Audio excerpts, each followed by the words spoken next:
आदरणीय हरे कृष्ण मेहताब जी के जीवन से, उनकी विजन से, उनके कार्य कर्तृत्व से, उनके साहित्य और लेखन से हम सबको मिली है।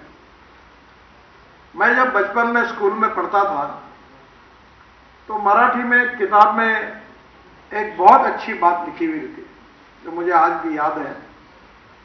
उसमें लिखा हुआ था फ्रंट पेज पर कि थोर महात्मे होऊन गेले चरित्र त्यांचे पहा जरा, आपण त्यांच्या समान व्हावे हात सापडे बोध खरा। ये जो थोर महात्मा बन गए हैं, हो गए हैं, उनका चरित्र, उनका नॉलेज, उनकी विजन, उसका अध्ययन करना चाहिए। वो इसलिए आवश्यक है कि क्या हम प्रयास करके उनके जैसे बनने की कोशिश कर सकते हैं क्या, और मुझे लगता है यही महत्वपूर्ण है। There is a difference between letter and spirit. शिक्षा जो है उसके जो लेटर्स हैं वो महत्वपूर्ण है, but we need to understand what is the spirit behind education. मैं बचपन में स्कूल में एनसीसी में था, तो जब हमारे स्कूल में आखिरी दिन एनसीसी में जब एग्जाम हुई तो हमारे जो प्रमुख थे एनसीसी के, उन्होंने हम सबको खड़ा करके बताया कि आपका नाम जब लिया जाएगा तो आपको सावधान खड़े होकर सावधान में खड़े रहना है और लेफ्ट राइट करके सामने जाना है। वो आपको पूछेंगे व्हाट्स योर नेम, तो आपको स्मार्टली जवाब देना है sir my name is so and सो। और जब एग्जाम शुरू हुई तो हमारे में से एक विद्यार्थी गया, सैल्यूट ठोका, और जैसे उसको पूछा तेरा नाम क्या है तो उसने कहा my name is so and so. So letter वो समझ गया और स्पिरिट नहीं समझ गया। The most important thing is we need to understand what is the spirit behind education. संस्कारों से व्यक्तित्व का निर्माण होता है और व्यक्तित्व के निर्माण से आदर्श व्यक्ति तैयार होता है, और आदर्श व्यक्ति जो होता है वो इतिहास में अजरामर होता है। और वही बात डॉक्टर हरे कृष्ण मेहताब जी के साथ जुड़ी हुई है, और आज 125वीं उनकी बर्थ एनिवर्सरी हम मना रहे हैं।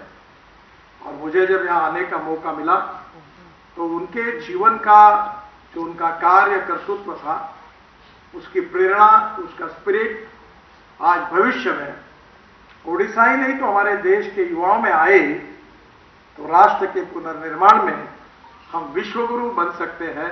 इतनी ताकत हमारे देश में है। जहां तक 1947 के बाद हमारा देश जो है आज स्वाधीनता के बाद, इतने सालों के बाद एक प्रगति और विकास की ओर जा रहा है। जिन जिन लोगों को अवसर मिला उन्होंने अपने अपने हिसाब से जो जो कुछ काम किया है किया ही है। पर विशेष रूप से आज जब मैं इस यूनिवर्सिटी में आया और नए जनरेशन का प्रतिनिधि हूं, तो आगे आने वाले भविष्य का हिंदुस्तान कैसा हो, भविष्य का ओडिशा कैसा हो, ये हम सबके लिए एक महत्वपूर्ण विषय है। मुझे बात याद है, हमारे एक बहुत बड़े चिंतक थे, उन्होंने कहा था कि every politician thinks about his next election and every socio economic reformer thinks from century to century. राष्ट्र के निर्माण का विचार जो होता है वो 100 साल तक होता है। पीढ़ियां आती है, बदलते रहती है, और इसलिए आज हमें आने वाले समय में विश्व में सबसे पहले नंबर पर पहुंचने का उद्देश्य हमने सामने रखा है। और यह पूरा करने में हमने क्या क्या करना चाहिए, क्या करना आवश्यक है, इसका आप जैसे लोगों के सामने मैं अपनी कुछ सोच रखने की कोशिश करूंगा। मैं विश्वास के साथ आपको इतना ही कहना चाहूंगा कि आप लोग भी उस दिशा से प्रयास कर रहे हैं, और यह सब सामूहिक प्रयासों से एक उद्देश्य को हासिल करने की हमारी कोशिश है। आज हमारे देश में जो हमारा जीडीपी ग्रोथ है वो अगर किस सेक्टर में कितना कौन कंट्रीब्यूट करता है, ये अगर देखा जाएगा तो हमारे मैन्युफैक्चरिंग सेक्टर का कंट्रीब्यूशन 22 से 24% है।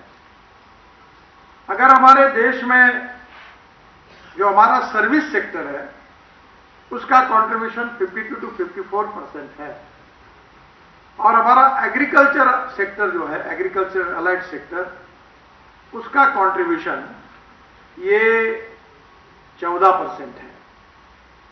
एक समय जब महात्मा गांधी जी कहते थे कि हमारा देश गांवों में बसता है और आज स्थिति ऐसी है कि 1947 के बाद आज तक 30% पॉपुलेशन गांव छोड़कर शहर की ओर आ गई है। यह खुशी से नहीं आई है, ये मजबूरी से आई है। रूरल, एग्रीकल्चर, ट्राइबल, फॉरेस्ट, जंगल, इस क्षेत्र में भी पोटेंशियल है और उसको प्रायोरिटी देने की आवश्यकता है और इसलिए आने वाले समय में हमारे एग्रीकल्चर एंड अलाइड सेक्टर का कंट्रीब्यूशन अगर देश के विकास में अगर 22% होगा तो मुंबई, दिल्ली, कलकत्ता, चेन्नई, भुवनेश्वर में जो लोग गांव से आ रहे हैं वो गांव से गांव छोड़कर शहर में नहीं आएंगे। हम स्मार्ट शहर बना रहे हैं, उस समय स्मार्ट विलेज बन जाएंगे। जदि आपंक आम भिडी भल लगा तेब आम चैनल को लाइक, शेयर और सब्सक्राइब करने को जमा भी भूलु नहीं।